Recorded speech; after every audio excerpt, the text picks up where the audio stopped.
The might of the mighty lies in themselves but not in the resources they possess.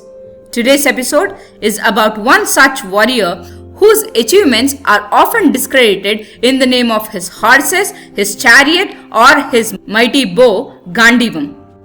This is the story of Arjuna's first victory over mighty warriors like Karna, Shalya, Jarasandha, Duryodhana and so on. This is Draupadi Swayamvara.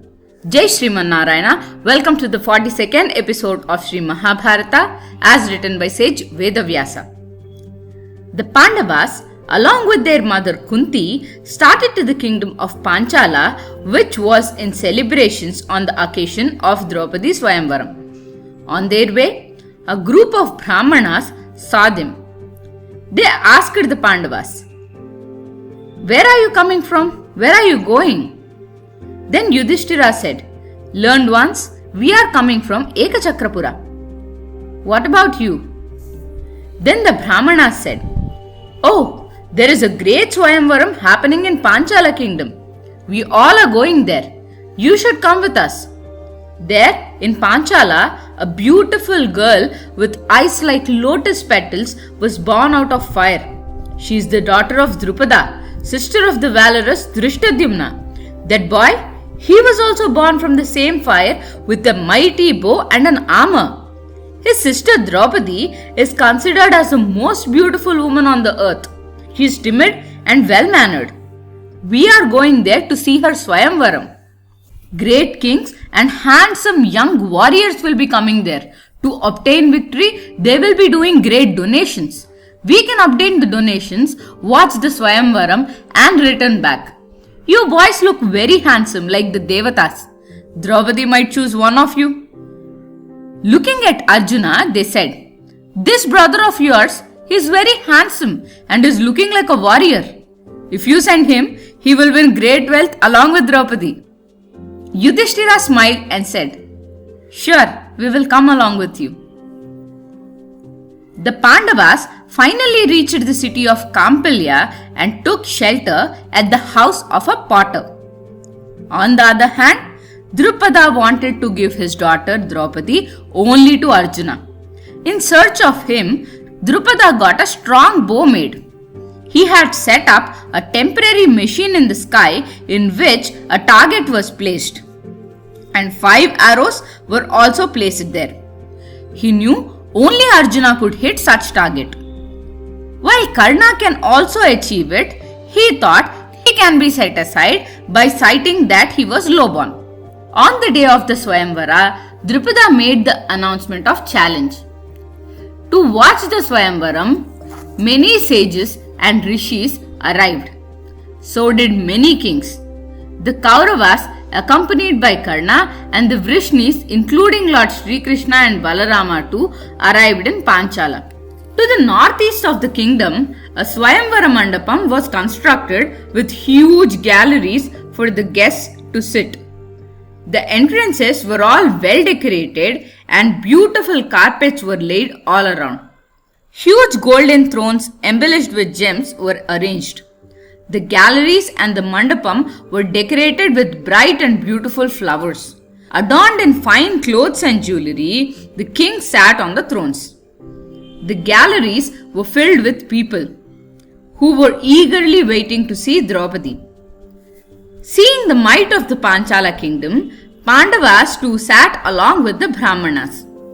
The celebrations that started days ago would be concluded when Princess Draupadi would choose the man.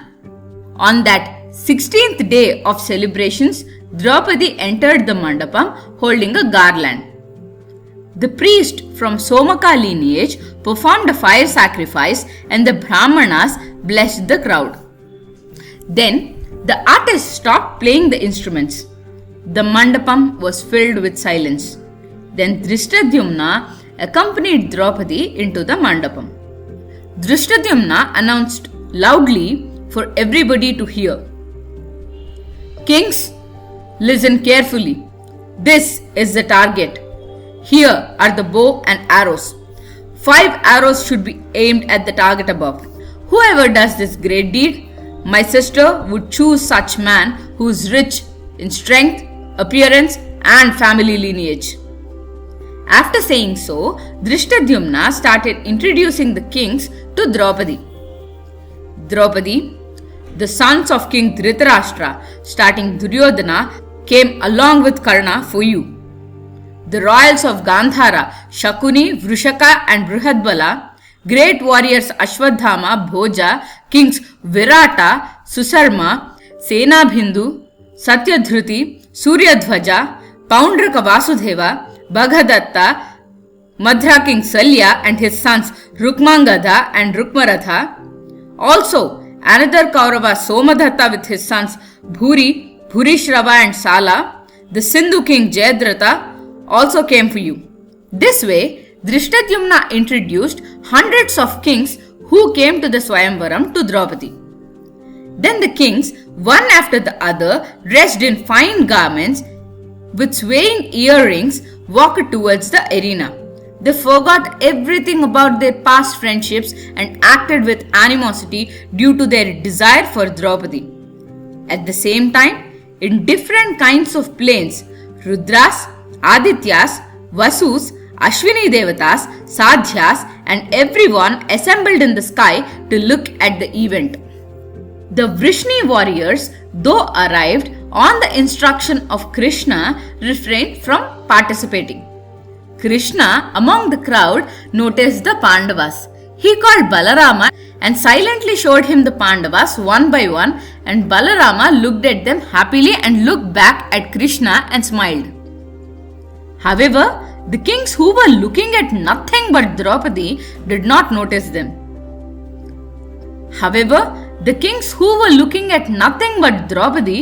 not notice them. One after the other, the kings started entering the arena. While few kings failed to hit the target, few could not even lift the bow even in their imagination, and few fell to the ground. Few of them dropped their crowns and few dropped their ornaments, and few fell down panting.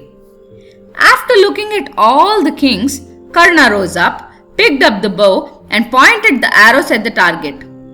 Pandavas spoke among themselves. He is going to hit the target. Then suddenly Draupadi rose up and said loudly, I will not marry a Suta. An anger took over Karna.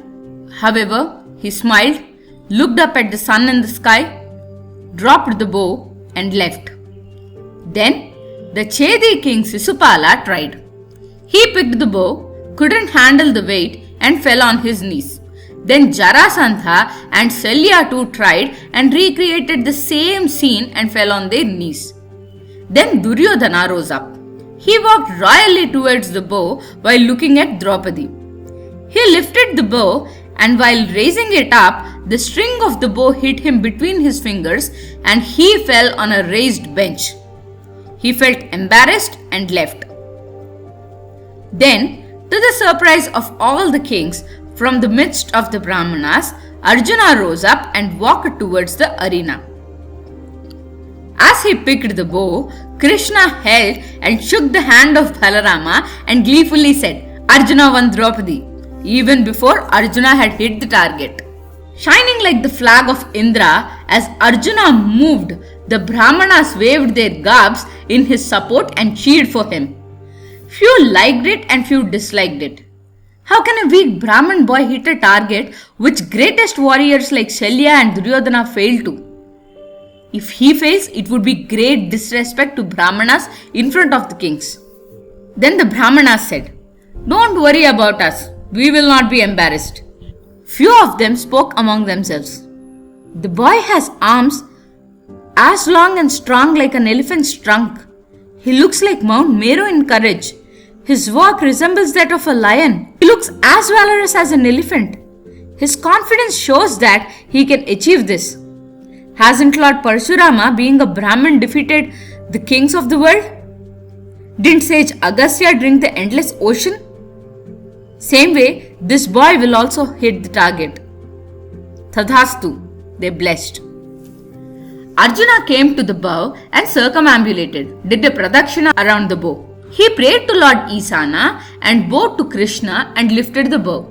The bow, which warriors like Karna, Duryodhana, Shalya, Rukma, Salva and all struggled to lift was picked by Arjuna with the greatest ease. In a minute, he lifted the bow, picked the arrows, pointed at the target and hit it, and the target fell on the ground. Even the Devatas started showering flowers on Arjuna, the destroyer of enemies. Brahmanas cheered by waving their garbs.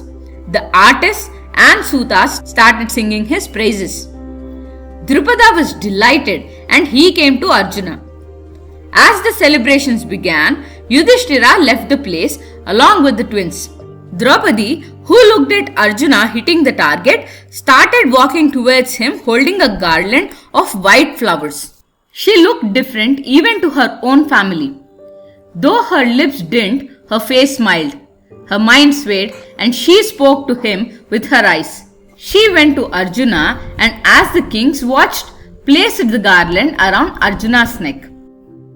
She appeared like Sachi Devi who married Indra, like Swaha Devi who chose Agni, like Lakshmi who chose Narayana, like Usha who married Surya Deva, and like Rati Devi who married Manmada, and Ma Sita who chose Sri Ramachandra.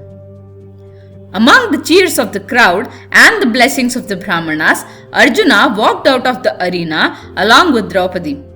The kings who realized that Drupada was about to give his daughter to a Brahmana looked at each other.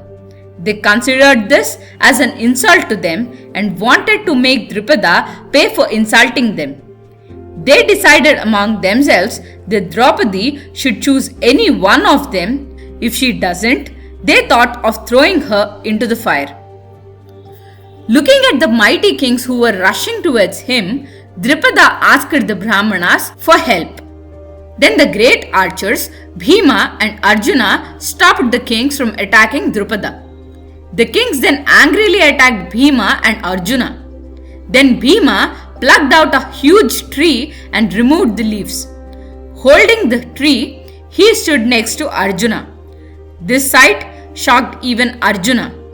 Arjuna too held the mighty bow and stood ready to fight.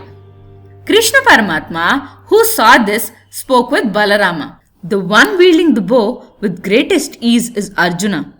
The one who was attacking the kings with the tree is Bhimasena. No one can do such feat except him. The fair one who was sitting with them earlier should be Yudhishthira, and the twins who sat next to him should be Nakula and Sahadeva. When Balarama got worried for Arjuna and Bhima, Krishna said, "Brother, Arjuna can handle even if the Devatas and Rakshasas come together. These people are nothing to him. Just in case, if he asks for any help, we shall do it. But he is the invincible Arjuna." The Brahmanas too came to Arjuna and offered help to fight. Arjuna then said, "All I need is your blessings. Just stand next to me and watch." The kings then said that a Brahmana can be killed in a battlefield and started attacking him. Karna started to fight with Arjuna. Shalya and Bhima started fighting like elephants on the other side. Arjuna shot sharp arrows at Karna and injured him, and with great struggle, Karna tried to survive the battle. Karna, who realized the might of his opponent as unmatchable, asked him, "Brahmana, I am impressed by your strength and might. Are you the greatest archer Parashurama, or Indra, or Narayana himself? I think you are in the guise of a Brahmana for some reason, as I know only Indra or Arjuna can face me like this in a battle." Then Arjuna said, "Karna, I am not Parashurama. I am a Brahmana who knows astras. With the blessings of my teacher, I can defeat you. Get ready." Karna, however, said that he would not be able to win against a blessed Brahmana and backed out. In the meanwhile, Bhima and Shalya got involved in a huge fight. They punched and tackled each other while battling. Bhima picked up Shalya and banged him on the ground. Looking at this, Karna grew suspicious. The kings too surrounded Bhimasena. Then Krishna pacified the crowds and said that the Brahmana boy won the princess righteously. The kings who realized their state, returned to their kingdoms, and as the enemies looked at Bhima and Arjuna shining like sun and moon, both of them left the place along with Draupadi. Thank you. Jai Sriman Narayana.